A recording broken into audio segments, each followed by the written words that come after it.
بھٹی صاحب آپ کی کیا رائے ہے؟ میڈم شیخ میری کیا رائے ہونی ہے؟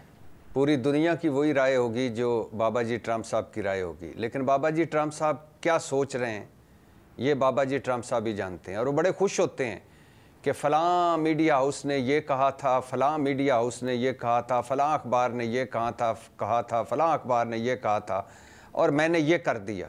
کسی کو کچھ پتہ نہیں میں کیا کرنے والا ہوں۔ موت دکھا کر بخار بیچنے والے میڈ مین تھیوری والے بابا جی ٹرمپ صاحب وہی جانتے ہیں کہ وہ کیا کرنے والے ہیں، اور اس معاملے میں بھی باقی معاملوں کی طرح انہوں نے پوری دنیا کے دماغ کی دہی بنا دی ہے الحمدللہ، اور کسی کو کچھ پتہ نہیں اور کوئی کچھ کرنے کی پوزیشن میں نہیں ہے۔ سب کی نظریں بابا جی ٹرمپ صاحب پر ہیں اور وہ کوئی ایک نیا فارمولہ لے کے آ جائیں گے۔ فارمولہ کیا ہو سکتا ہے؟ پاسبل کیا ہو سکتا ہے؟ حماس نکل جائے فلسطینی علاقوں سے یا غزہ سے، اور جو فلسطینی ہیں وہ اردن، مصر سمیت عرب ملکوں میں چلے جائیں، اور ٹرمپ صاحب کی زیر نگرانی غزہ میں صفائی ستھرائی ہو، اور اس صفائی ستھرائی کا سارا خرچہ عرب ملک اٹھائیں، اور فلسطینی اتھارٹی کا کردار مزید محدود ہو جائے، امن فوج تعینات ہو۔ اب یہ جو جتنی میں نے باتیں کی ہیں ان سب کی 3-4 دن پہلے نیتن یاہو صاحب مخالفت کر چکے ہیں، تو لہٰذا اب نیتن یاہو صاحب اگر مخالفت کر چکے ہیں تو مطلب یہ ٹرمپ صاحب کا فارمولہ نہیں ہے۔ اب کیا ابراہیم اکارڈ طرز کا امن فارمولہ ہوگا، یا سب کچھ فلسطینی حکومت کے انڈر ہوگا، یا غزہ میں ٹرمپ صاحب کا تفریح مقام بنے گا، یا غزہ عرب ملکوں کے کنٹرول میں آ جائے گا، گریٹر اسرائیلی نقشے کے مطابق سب کچھ ہوگا، یا سعودی عرب قطر فارمولے پر عمل ہوگا۔ اور اگر ایک بار اور خوش قسمتی سے امن قائم ہو جاتا ہے تو کیا گارنٹی ہے کہ اسرائیل دوبارہ کوئی بہانہ بنا کر پھر سے حملہ آور نہیں ہوگا؟ اور اگر اسرائیل حملہ آور ہو جاتا ہے تو کون روکے گا؟ اقوام متحدہ میں 6 بار اسرائیل کے حق میں ویٹو کرنے والے امریکہ یا ٹرمپ صاحب روکیں گے، یا ازل سے ابد تک بے بس مسلم امہ اور مسلمان حکمران روکیں گے؟ بالکل بھی نہیں روکیں گے۔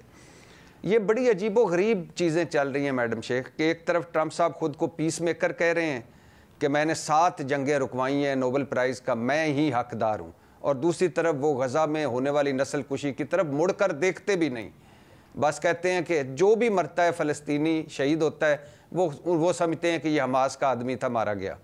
اور ایک طرف ایک کے بعد ایک ملک فلسطین کو تسلیم کر رہا ہے، اور اتنی دنیا بے بس ہے بابا جی ٹرمپ صاحب کے علاوہ کہ دوسری طرف غزہ میں قتل و غارت جاری ہے، نسل کشی جاری ہے، یعنی دنیا تسلیم بھی کری جا رہی ہے اور دوسری طرف وہ نسل کشی بھی نہیں رک رہی۔ ایک طرف نیتن یاہو صاحب جو بین الاقوامی جرائم کی عدالت کے اشتہاری ہیں مگر وہ امریکہ ہیں، اور دوسری طرف محمود عباس جو صدر ہیں وہ تمام تر امریکی خوشنودی کے لیے کام کر کے، تمام تر اسرائیل کے لیے منصوبے مکمل کر کے امریکہ نہیں جا پاتے، ویزا نہیں ملتا، اب ویڈیو لنک سے خطاب کرنا پڑا انہیں۔ اور ایک طرف اقوام متحدہ بھی مان چکا ہے کہ غزہ میں نسل کشی کا اسرائیل غزہ میں نسل کشی کا مجرم ہے، دوسری طرف اقوام متحدہ اتنا بے بس ہے کہ بھوکوں تک خوراک نہیں پہنچا پا رہا غزہ میں، اور زخمیوں تک دوائی نہیں پہنچا رہا۔ اور میڈم شیخ جو سب سے اہم بات ہے اور جو آخری بات ہے وہ یہ ہے کہ ایک طرف اسرائیلی قومی سلامتی کے وزیر اور وزیر خزانہ کو نسل پرستی کی وکالتیں کرنے پر برطانیہ، Canada, Australia, New Zealand, Norway, Netherland, Ireland, Slovenia نے ناپسندیدہ قرار دے کر دونوں پر پابندیاں لگائی ہوئی ہیں، اور ایک طرف اسپین نے اسرائیل سے دفاعی اور تجارتی تعلقات منقطع کر لیے، اور نارویجن ویلتھ فنڈ نے 34 اسرائیلی کمپنیوں میں سرمایہ کاری سے ہاتھ کھینچ لیا۔ لیکن دوسری طرف 57 مسلم ملک اور عرب لیگ، مسلم امہ اور عرب سے 2 ارب کے قریب غالباً مسلمان وہ ہاتھ پہ ہاتھ دھرے بیٹھے ہیں، اور کیا کر رہے ہیں؟ وہ اس کو فون کر رہا ہے، وہ اس کو فون کر رہا ہے، وہ اس کی مذمت کر رہا ہے، وہ اس کی مذمت کر رہا ہے، اور سارے ٹرمپ صاحب کی طرف دیکھ رہے ہیں۔ اور اب با جماعت، یعنی یہ وقت بھی ہم نے دیکھنا تھا، با جماعت ٹرمپ صاحب کی خدمت میں حاضریاں دیں گے اور با جماعت ملیں گے کہ بابا جی ہمارے گرو، ہمارے استاد، ہمارے پیر و مرشد، حکم کیجیے ہم کیا کر سکتے ہیں۔ اور سارے خوش ہیں کہ ٹرمپ صاحب سے ملاقات ہو رہی ہے، شادیانے بج رہے ہیں کہ آج شرف باریابی ہوگا ٹرمپ صاحب کے آگے، اور ٹرمپ صاحب بھی کسی سے آدھا ہاتھ، کسی سے پونا ہاتھ، کسی سے مکمل ہاتھ ملا کر ایک اپنا حکم سنائیں گے. یعنی اتنا زوال بھی دیکھنا تھا اس مسلم امہ نے کہ 6 کے 6، بلکہ ان کو تو چاہیے کہ ایک رکھیں ہمارے لیے کسی عید پر، سارے مسلمان حکمران آیا کریں، ایک سیلفی کھنچوایا کریں اور بڑے بڑے ڈرائنگ روموں میں لگا کے بتایا کریں کہ حبیبی حیا حیا، حبیبی حیا حیا. یعنی ایک اسرائیل نے 30 سے 40% میڈم شیخ زمین ہڑپ کر لی ہے، اور دوسری طرف ٹرمپ صاحب کے امن فارمولوں پہ کی طرف دنیا دیکھی جا رہی ہے. کب تک، کہاں تک؟ جب غزہ میں کوئی بندہ نہیں رہ جائے گا. کب تک؟ جب قطر کے بعد اگلے ملک پر بھی حملہ ہو جائے گا. تو میرا خیال ہے ٹرمپ صاحب ہی کریں گے. ہم تو اتنے میں ہی خوش ہیں کہ ہماری آج ٹرمپ صاحب سے ملاقات ہو جائے گی. اچھا، اس چیز کے اوپر میں سلیم صافی صاحب سے 1 منٹ ذرا کوئکلی کامنٹ لینا چاہیے. صافی صاحب، کیا ویسے یہ کہنا کہ مسلم ممالک، ٹھیک ہے میں مانتی ہوں اس طرح سے کچھ نہیں عملی طور پر کر پائے، لیکن جس طرح سے ہم پینٹ کر رہے ہیں وہ کہنا بھی درست ہوگا کہ ہاتھ باندھ کر یہ ملاقات کرنے بڑی خوشی سے جا رہے ہیں؟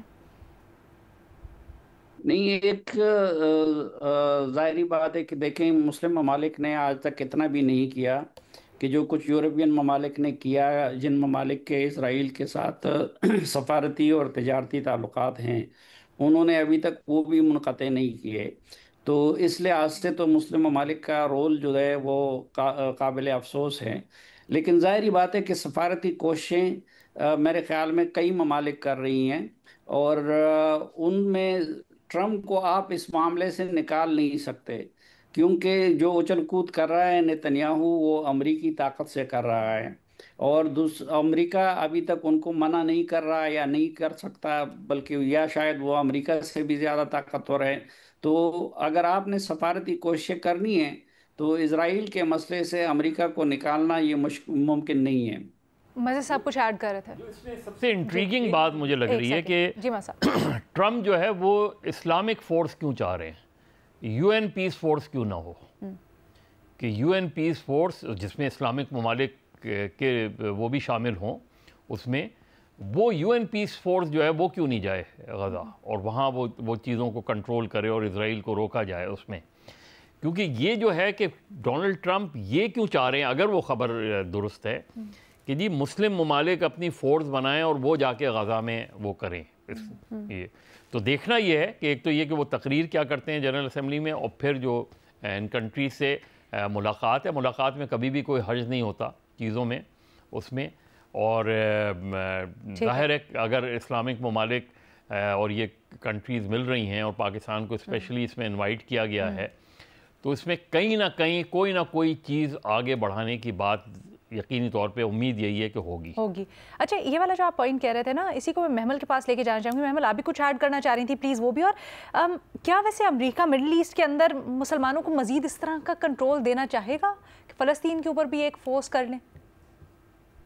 دیکھیے نا، پہلی چیز تو یہ ہے کہ اگر آپ دیکھیے کہ جو ارد گرد کے ممالک ہیں، یعنی کہ ان میں کچھ ممالک کے نام بھی ہیں، اگر جارڈن اور ایجپٹ کی بات کی جائے تو انہوں نے پچھلے 2 سال میں پیلسٹینینز کی کیا مدد کی؟ بالکل کوئی مدد نہیں کی. وہ تو بلکہ خطے میں اسرائیل کے الائز ہیں مسلمان ملک ہونے کے باوجود بھی. اور یہ تو ہم نے دیکھا ہے کہ ویسٹڈ انٹرسٹ ہوتے ہیں امہ کی، تو جس طرح میں نے کہا کہ ایک ہے مت ہے. اصل میں جو عرب ممالک آپ کہہ لیں یا مسلم ممالک تھوڑے سے جو جاگے وہ تب جب قطر کے اوپر حملہ ہوا، اور قطر کے اوپر یعنی وہ ایک میڈیشن کرا رہا تھا، اور یو ایس ایلائی بھی ہے، سیکیورٹی کا بھی آپ کو پتہ ہے وہاں پر جس طریقے سے ہے. اس کے باوجود اسرائیل کو امریکہ نے نہیں روکا ان پر اٹیک کرنے سے. اس کے بعد جو ہے باقی عرب ممالک جو ہے ان کو بھی خطرے کی گھٹیاں نظر آ گئی کہ یہ جو اسرائیل کل کو ہم پر بھی حملہ کر سکتا ہے. وہ چیز ضرور ہے.